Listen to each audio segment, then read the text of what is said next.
Dude, we've covered some stuff. Now, can you do me a favor? Like, my brain is just like, I walked in here today, I was going to turn around to the guys I said, man, I hope I learned some stuff today. My God, I had no idea. But would you indulge in me for sort of 5 or 10 minutes? And would you let me just geek out on a music level? Because you know me. Yeah. I love hearing what you have to say. Some of it I love, some of it upsets me because as a fan, I think you're too hard on yourself. But that's you. That's who you are. That's not for me to say. Yeah. But what points do you think I'm hard on myself? well, I think you expect a huge amount of yourself on every level, as well you should. And I think that you expect a huge amount of everybody else to understand your motives at all times. Oh, no, I don't expect to be understood at all. Okay. But Like, I don't expect to be, I think that there's people who are wired by their parents to understand what I'm saying. Sure. And there's people who are wired by their parents to reject what I'm saying. But that doesn't mean that after I make what I'm saying, that they won't use it, because they will. And I'm just saying, I want to make things. I want to be able to make things. And I'm not going to be able to make things that I can call Kanye West just by making t-shirts. At a certain point, it has to connect. I would not be here if it was not for a Rockefeller chain. If it wasn't for Jay-Z's blessing and his cosign and his protection when I was in New York City, Dolo, I would not be here in the way that I am. Through the category of the drug dealer filled rap game. Me as Kanye West, as a young revolutionary coming out of Chicago, would not have made it that far without Jay-Z being my big brother and watching my back at all times. And this new place that I'm going to and what I want to do, it has to be someone that says, because the thing is, I'm speaking to everybody, but I'm also speaking and sending cues to the right people to say, come and help me help everybody else. You will win with me. You will win. let's talk about the production side of things, because you've opened the door to collaboration in a big way on this record. And even though you produced every song on this record, you've been very, very open to the idea of working with all sorts of very talented individuals. Yeah. Have you enjoyed that aspect of it? I mean, in the past, it hasn't necessarily been that much of a group mentality to making records. It's the only way I could do it at this point. I can't do it by myself. I can't. Like, I have no interest in sitting down in the studio by myself and making a track. Like, when I made Overnight Celebrity, which is great, like, I sat down there by myself and made it. And then people like, yeah, that's the answer. Make that music by yourself again. Yay, we want the yay. But no, I don't feel like doing that. Yeah. I want to utilize the best resources that we have and have a conversation. As you see, I would rather have a conversation. Was Throne a turning point for that? Because it felt like with Throne there was a freedom there that didn't necessarily feel like you were carrying the whole thing on your own, and also you were free to be an MC, to be up front and be a part of that process with Jay, and it wasn't like, oh, Kanye, the producer, rapper, the whole encompassing thing. Did that begin around that time? Yeah, around, but Dark Fantasy though, when we sewed that fabric so tight, like for 8-9 months, Pete Rock and No ID and Q-Tip, everyone coming down to Hawaii, Nicki Minaj, Rick Ross, we like texture, Jeff Basker, we created those textures to collectively. Like I would be, eating breakfast with Ross in the morning and just come up with a line and stuff. And then we all go play ball, and Nas will come out there and play ball with me and Common and stuff, come up with another line. Then go there, and then Virgil will have an idea. We say that. Then Don C has an idea. And like, these are really great people that came together to make that. And that's what I learned that process a bit from working on Close, because it's that communal, process a lot of times. You can't do it all on your own. You can't handle everything on your own. Hey, how about us as a people? We can't do it on our own. That's true. We have to understand that we're not each other's enemy. We have to stop discriminating against each other due to class and due to race and due to location or financial, position. We have to say, wow, that is the best version. Let's use it. Let's bring it to light. Let's move forward. Let's push forward as a civilization. Because we're so jacked up on our own egos and so misguided by mainstream, marketing, we don't know what the fuck is real. We'd be apt to get into a fight this quick for the dumbest reason. Definitely something that's like racially, this or gender set, it's like, it's like we're pitted against each other. We're mentally not in a place to be accepting, to not be jealous, and that part of that jealousy and that frustration that that goes across an entire globe is due to some of these other high corporation level limitations. Everybody is being served the nasty lunch food. And like, you know, you heard the word minimalism a lot on this project. Even this, it's like, you give us what you need, may not be what you want. You give us what we need to proceed. Not what we necessarily want, because we can't be trusted to a certain extent, you know. Yeah, because we don't have the education to know what to want. Yeah. We don't know what to want. This is what I was telling that writer in W. I'm learning what I want. This is the reason why I'm working at 5 architects at a time. But that time that I'm spending in a bad apartment, I can't get that back. And that education that I can get from working on it is priceless. And there's very few people that are in the position to educate themselves as much as I can educate myself. For me, it's constant information intake. I hang around architects mostly. Yeah, I want to talk about that side of things, because I know that's how, you know, that's been talked about in relation to this record as well, and that blows my mind. I mean, for me, I try and connect the dots through my favorite records as much as I can, but I need you to help me connect the dots on how architecture and how a certain type of design that you surrounded yourself with whilst in Paris has somehow manifested itself into this, and how they're not separate things. Yeah, it all parallels. It's like, you know, synesthesia, seeing sounds. It all parallels. People will tell you, this business isn't like this business. It's the same people everywhere you go. The same type of guy you might meet in Hollywood, you might meet that same type of character in fashion, you might meet that same type of character in music. You got some straight up people that do it for the love and they want to promote it. It's all about that. You got some people that's trying to like make their way. It's like what they said, 5%, 10%, 85%ers. And it's like this, the 10%ers, the media for the most part. The 85%ers don't really know what it is. And the 5%ers that know what it is can't get it past the 10%ers. So this alone would be a break. This is a jump past. This is gonna get taken off the internet. Quick. Shoot. Send a paparazzi at him. Send the paparazzi out of there to do that. Get them locked up. Blah, blah, blah. Yep. That's what's going to happen. And paparazzi going to come at me. I'm just standing there like, I know what you're trying to do right now, sir. I know exactly what you're trying to do. Somebody sent you at me. Somebody's trying to set me up. Somebody's trying to shut me up. You know, people will look at what's been going on with you and the cameras. It's been going on with other people for a long time as well. And I need you to help people who don't live your life and look at those magazines, and there's millions and millions of people that do, and look at those pictures who don't understand what it is that you go through in that situation. What is it from your perspective? You've got this platform, you've used it to talk about a bunch of things. So use it now to explain to them, what is it like to go through that? Okay, for me, first of all, dopeness is what I like the most. Dopeness. People who want to make things as dope as possible. And by default, make money from it.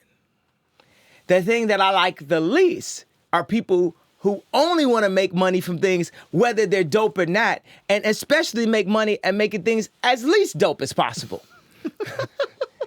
Photography used to be like a sexy profession. It was like being a ball player, like a rapper, or like a venture capitalist or something like that, right? It was like, you know, they used to get all the girls and everything, like a photographer. You go to a photographer studio like that. They completely, change what photography is supposed to mean. Same as how there's like plenty of musicians that have sold the fuck out and changed like the art of music, where people don't hold that to the highest level of genius anymore. Meaning like if there's a high level artist, like visual artist, or a high level clothing artist, they'll be held at a higher level of genius points than a musician, because the things in music that are selling the most are the least inspired for the most part and the least genius. So it confuses things. So I take that to paparazzi. It confuses it. Paparazzi is necessary, not even a necessary evil. It just needs to be legalized, meaning at a certain point, there's cutoff switches. You know what time it is. You know what it's at. Like paparazzi currently is like. Give it rules. Give it boundaries. Yeah, and obviously like publishing, like because they're selling our image, and they're selling it in a bad way. And let me get this straight. What's offending you more, the fact they're selling your image, or the fact they're selling your image in a bad way?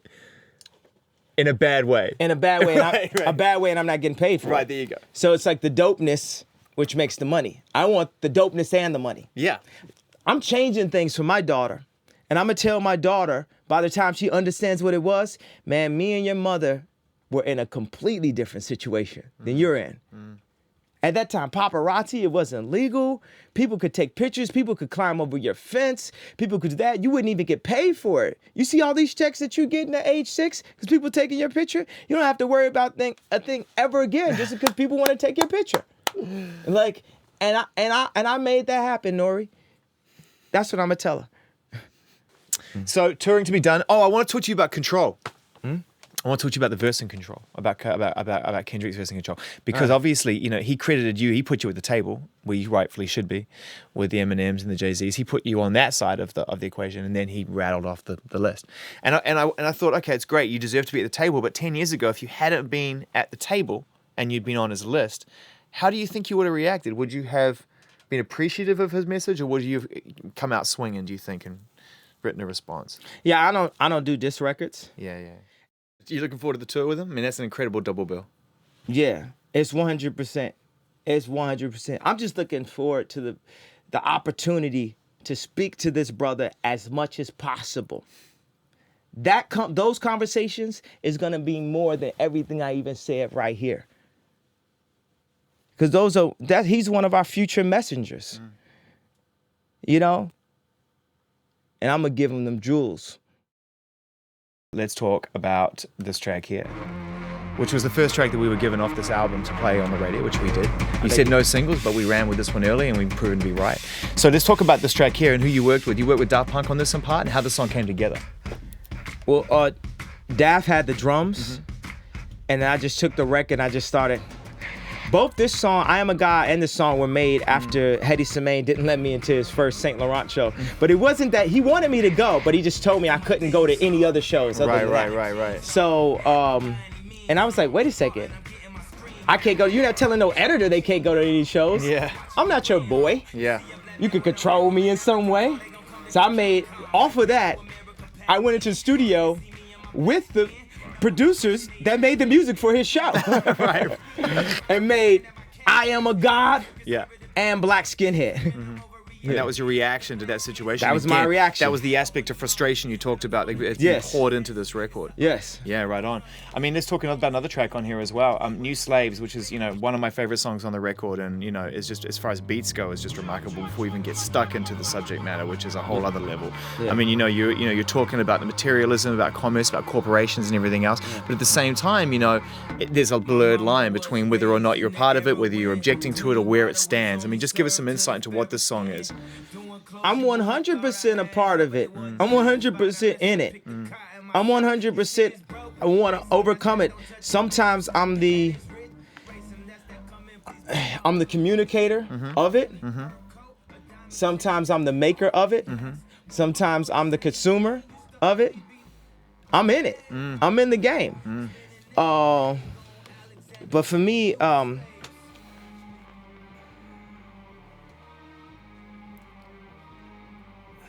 yeah, I say I am a new slave. You could be a slave to a lot of things. At this point, obviously, I'm a slave to my passion. I'm a slave to my mission. It's funny, you drive in a Maybach past a homeless person, you ask who's more free. You could be trapped to your possessions. You got to do this next deal because you got to do this with your house, and you got to get this car, and you got to keep up. Everybody stay next to you, last name is Jones, and you trying to keep up with all of them. And that's what it's like to be a celebrity. A lot of times, that's especially every rap is about how much money you make, how many spins you got, how many cars you got, what house you got, what house A-Rod got. We like, rappers and musicians trying to compete with ball players with way bigger contracts. Meanwhile, the music is the Titanic that's going down like this. And everybody from the execs to the musicians are running around trying to see how they can still keep that certain house level, that certain car level, that certain thing up. And of course, for me, I'm blessed and I'm privileged because I made such a powerful impact that I can make a certain amount on tour. But also, I'm blessed and cursed by my level of education. You know, to be a visionary, all you have to do is make decisions based off of your eyes instead of your ears and your memory. Meaning, so at the moment of the MTV Awards, I made that decision based off of my eyes. I was like, that's not correct. That is invalid. Completely invalid. And everybody else, don't move. That's off their ears. Oh, he gonna get in trouble. That's off their memory. They don't move. They're enslaved. They're enslaved to what could possibly happen. We're constantly enslaved. There's glass ceilings. There's glass fences. There's invisible walls. Don't think I ain't been many a times singing like 5 heartbeats in pairs. I've been up there singing. Y'all want to diss one of my outfits? Y'all want to say that? Y'all want to like try to diss one of my girlfriend's outfits? Blah, blah. We just singing. Y'all singing group, ain't y'all? We came out there, they talked like, y'all singing group, ain't y'all? Sing something then. And what we sing? We sang Pyrex. We sang Ben Trill. We sang Snapbacks. We sang Yeezus. But we want to sing Nike. We want that clean water. I tasted it. I see what it's like. We want to sing Louis Vuitton. We want to sing on a Gucci level. We want to sing as high as we could sing when we had pyramids. We don't want to just have a little print on the back of our jacket that costs $2,000, making us feel like a king again for a day. We don't want to just have the jewelry just trying to make us feel good. We want to be good. That's creation. That's that thing that people slave over. That's that thing that people are slaves to. That's that thing I'm a slave to. That's passion. That's that thing where you can hold it. That's that dreaming about a new pair of Jordans. That's the process of opening up a Nike box. That thing that Steve gave us when you open up your new iPhone and you got the iPhone 5, whether you stood in line for it or whatever you did and stuff, and you open it up and you got this new product. That's that Transformers in the box that you open up for Christmas, or that new TurboGrafx 16 or Sega Genesis or Amiga computer or 3DO or Nintendo. Or it's like when you just open that packaging, the process of the packaging. That's that porno mag that drug addict bought for you when you was 14 that was in that package, and you figured out how to pay that drug dealer before there was the internet to buy you, and you open up that and you know you're gonna make 5 of them girls your girlfriend all weekend. That's why I'm on that runway until I'm at the end of it. Fair play and good luck, Yeah, for cool. it, man. Thank you for your time again. Thank Thanks. you. All right, thank you, crew. Thank you. Oh my God, dude, that was the most intense fucking interview of my life. That's his Pac, right?